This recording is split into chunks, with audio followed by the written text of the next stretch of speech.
While JJ Redick has been tinkering with the lineup all season long, it's actually Rob Pelinka that's going to be faced with a major decision in regards to this player. And based on the way JJ Redick is handling the rotation, all signs are pointing to this, and that is the future of Max Christie and whether or not he will be rocking the purple and gold in the coming future. Welcome to Lakers Digest. My name is Hunter Pitcoff, and we cover everything surrounding your Los Angeles Lakers. If you have not already, guys, stop what you're doing right now and subscribe to the channel. Right now, we have about 16% of you guys who are subscribed to the channel that watch the video. So shout out to you. Unfortunately, though, you are in the minority here because 84% of you guys, I know we have a lot of new viewers with the season underway, but 84% of you guys that already watch the content are not subscribed. So stop what you're doing right now.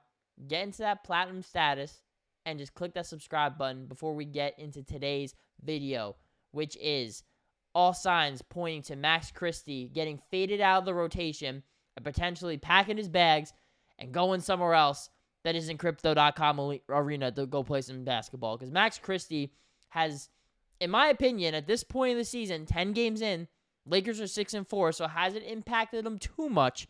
But he has been the biggest disappointment for the Lakers this year. You can argue a couple other players. That's fair. Cardio Gabe, as I call Gabe Vincent, has not done really much at all. D'Angelo Russell has been a little bit streaky and has lost his starting spot. But Max Christie, we were all hyping him up. Even here, I was joking with our co-host, Okechi Apakama, saying that we were almost Max Christie Digest instead of Lakers Digest with how much we talked about this guy during the offseason. And all the Laker fans, all Laker media, everyone online was excited for what Max Christie could bring to his team, that 3D specialist that they've been missing, that Darvin Ham was holding him back. Well, here's the data for you. I'll let the numbers do the talking here. Max Christie is averaging not even 4 points a game for a guy who signed a 4-year, $32 million extension to stay with the Lakers. The Lakers made one free agency move this past season in terms of signing a guy to a contract. And that guy was Max Christie. 4 years, $32 million.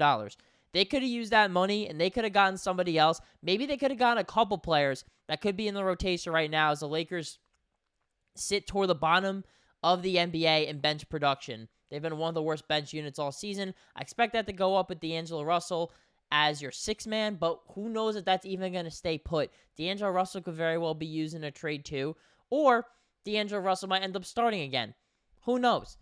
But right now, he is coming off the bench. And with D'Angelo Russell now coming off the bench, Cam Reddish being the starter, you would have thought that if this move happened, it meant that Max Christie was ready to take that role next to Austin Reaves in your starting backcourt. But no, Max Christie could not capitalize on his opportunities. Cam Reddish did. He earned his way into getting rotation minutes, earned his spot over Max Christie, and ultimately started. And again, Max Christie can't beat out a rookie in Dalton Connect, who's been a little bit streaky to start off the year, and Gabe Vincent, who I've been calling Cardio Gabe, because all he be doing out there is running. He ain't really doing too much. He ain't scoring. He's not really passing. He's playing some solid defense, but it's not game-wrecking, game-changing. Cam Reddish took advantage of his opportunities, and if Cam Reddish, a guy who's on a vet minimum deal, is outperforming Max Christie on a 4-year contract, $32 million. Cam Reddish has not made $32 million in his entire career. Then why you even have him on the roster? Why you even have him? JJ Redick doesn't trust him. It's Rob Pelinka. It seems like 10 games in so far, you might have made a mistake extending a guy who wasn't ready to fit the bill in, and he gave him a whole lot of money, and he's doing a whole lot of nothing but riding the pine. The man might very well be playing for the South Bay Lakers at some point. I mean, he has not been good when he's been on the court. He looks exactly the same as he did a season ago. And perhaps, look, it's a long season. It might change. He might get an opportunity. He might capitalize, and he might get better. But that does bring us to the question that needs to be answered. Should the Lakers look to move Max Christie? Well, in the interim, they can't. And here's why. Any free agent, almost all free agents, there is a grace period where they actually cannot get traded once they sign their contract. December 15th is normally the date where most players that signed in the summer can be eligible to be moved. So the Lakers have about a month left until they even can think about moving Max Christie. And there's no reports out there right now saying they will. And I'm not saying they will do it. I just think that they need to consider it. The Lakers are 6-4. They're just a couple games out of first place. There are 11 teams in the Western Conference right now that have at least a 500 record as of this recording. At least 11. There's only 3 in the East. That's it. So all the best teams are literally in the Western Conference, and they're separated by such a thin margin. It's like a piece of loose leaf paper separating these teams. And yeah, if you have a chance to go out there and make a big boy move and make a splash, we all talked about D'Angelo Russell being the main trade chip. Rui Hachimura's name's gotten thrown around.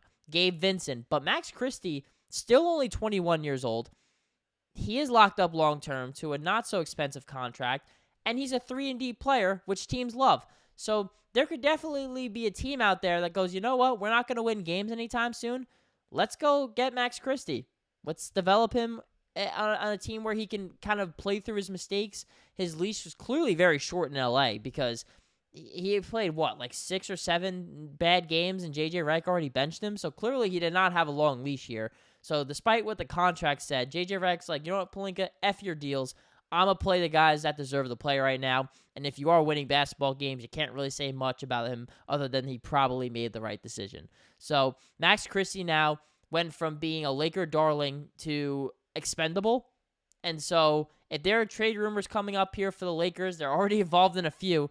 But once December 15th rolls around, Rob Pelinka also saying before the season started in a preseason press conference that they are going to wait at least 30 games until they make a move. We'll see if he holds true to that, but that makes sense for most teams because he wants to get a feel for how the Lakers are going to be. But through 10 games, the Lakers are competitive. They're just a couple games out of first place in the West, and I've been saying that they are a couple moves away. I believe kind of like what Dallas was last year when they made the move to get a guy like P.J. Washington, Daniel Gafford, right? They already had Luka and Kyrie. They had their star players. Go get the guys that are going to help you within the margins to make you from good to great. I think the Lakers have what it takes to make those moves, and they have the salaries to make those moves, and Max Christie became someone, in my opinion, that became eligible to be a part of those moves and someone that they can potentially ship out of here in LA and send him elsewhere to get a better player on the roster, even one that might be older but more ready to play now. But let me know down below in the comments, guys. What are your thoughts on Max Christie 10 games into the season? Are you ready to bail on him? Do you think the Lakers made a mistake signing him this long-term contract? Should they have signed other players? We already know the answer. It's too late for that now. But should the Lakers consider moving him now before his value tanks and becomes even worse? Or do you think that Max Christie will ultimately be okay? Once he gets another opportunity, he will shine. He'll learn from the benching, and he'll be worth that contract and then some. But let me know in the comments. Subscribe if you haven't, and we'll keep you up to date with everything surrounding your Los Angeles Lakers here on Lakers Digest.